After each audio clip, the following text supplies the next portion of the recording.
there. Thank you for coming out. Lovely to see you. Lovely to be in Sacramento. And I'm very grateful that you're here. So, and that was the weirdest introduction I have ever heard. It's like morning news, and then, oh yeah, Shatner's here. So, a couple of years ago, a guy in Australia, where am I going with this story, you're all asking, said to me, would I do a one-man show there in Australia? And it's a one-man show by its very nature is one man. And so that's a big job to entertain people for a period of time and make it worth the price of the ticket. So, but I thought, hey, it's Australia. If I fail, nobody will know. So I said yes, and then they had a form that they liked. There was somebody else on stage with me. The person, local celebrity, asked me questions, and I would try and answer them to be as informative and as amusing and charming and brilliant as usual. And so the first show went well, so then another city asked me, and another. Finally, I did 6 cities in Australia, and it went very well. And then Canada said, would I do that show? So they supplied local people. So I sat on the stage and talked and made my way across Canada. And finally, with some success, and in Toronto, Broadway said, would I come to New York and do it on Broadway? So then I thought, hey, this one-man show has 2 people in it. I'll make it one-man show. And I rewrote it, restaged it, and then opening night in New York on Broadway, one-man show. And the night before, my wife and my agent and I were having dinner, and it was at a nice restaurant, and they ordered fish. And I thought, no, I'm not going to order fish. I mean, you never know about fish. And you get sick, and I got an opening tomorrow on a one-man show in New York. No, I'll have a hamburger. Wouldn't you know it, I woke up the next morning, and I was it. Yeah, I felt that way too. Oh. Somebody asked me, what's the best sound in the world? Oh, that's the best sound in the world. And so there I was facing a Broadway opening by myself on stage and sick. So sick that leaving the bathroom for more than 3 minutes was very dangerous. In fact, this is maybe more information than you need. In the middle of the show, I said, there's been a technical difficulty, I'll be right back. So that was very successful, and I don't mean running up the stairs, I mean the show itself was successful. And then I toured. Now I've toured, 40 cities in the last year or so with this one-man show called Shatner's World. And I filmed it, and all this is by way of saying, on April 24th, at a movie theater near you, one time only, my one-man show will be there. So I urge you to, on April 24th, be a part of that night. It's going to be very exciting. Yeah, it's not quite unique, but it's unusual. And so I'm thrilled. So just going to get people into 700 theaters across the country.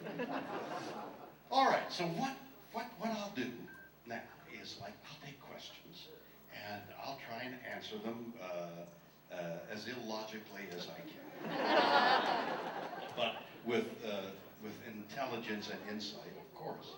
So ask me a question, and I'll ramble on and forget what the original question was, but the twins will have some fun. You've got it, I take it you've got it set up for a question, right? Yes? Yes? No? No? Oh, I just merely assumed there was a mic. Oh, thank you. I have a question. My heart was in my mouth. I was about to say there's a technical difficulty. I thought you're doing the Comedy Central roast, that you were such a good sport to do that. Wasn't I, though? And I thought your entrance on horseback was genius. So I was surprised to read in your book, Shatner Rules, that it was a little bit daunting for you. So I want to know how they approached you about that. How much notice ahead of time did you get that you were for the horse or for the riding in on the horse? Well, you know, those of you who know horses, and those of you who don't, I'm about to explain. Horses are herd animals, and they're prey animals. Everybody eats a horse in the wild. So they're all like, you know, something's going to happen. I know something's going to happen. And they'll dart away at the slightest impression of danger. And that's part of the problem of being on a spooky horse, is you don't know which way it's going to go. Frequently, it goes this way, and you go that way. And that leads to a severing of the relationship. So riding this horse, more people than are here this afternoon were in that theater where I rode the horse. And I rode the horse in, like, among tables. So the question was, how do you desensitize a horse among all those people?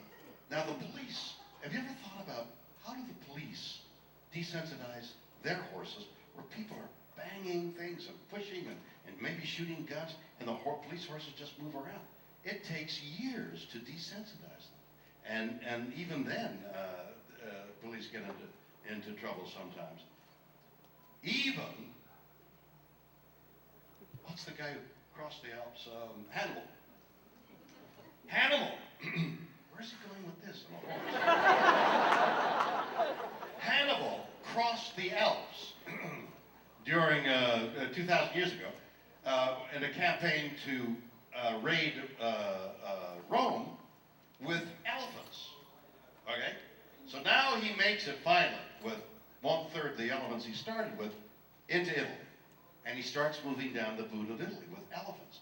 Now the Roman cavalry on horses, because that's what cavalry means, charge Hannibal, and the elephants raise their trunk and scream, and the horses turn tail. And Hannibal did a lot of his winning because the horses weren't desensitized to elephants. They, in fact, had to circle around.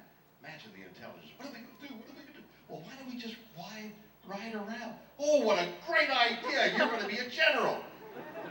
And they rode around and attacked from the back, and Hannibal had to do something else. Finally, he was defeated. The point is, the horses needed to be desensitized, and I'm looking at this white horse thinking, what have they done to protect me when I go around a table with the guys all drinking? And how do you desensitize a horse to a drunk? And I just got on the horse and rode on, and the horse was great, and that was it. See?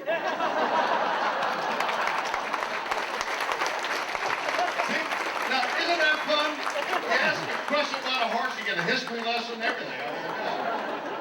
Okay, next question. I just wanted you to know that I gave you the shirt earlier, and I hope you get the joke when you have time to read it. Thank you. Okay, so wait a minute. You gave me the shirt later, and you hope I get the joke.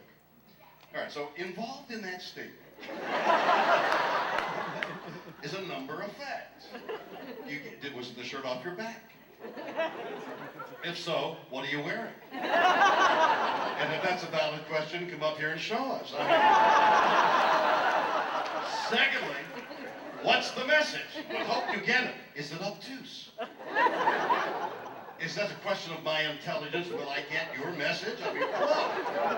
How difficult can it be with a thing printed on the shirt? And the third thing is, I saw it and I got it.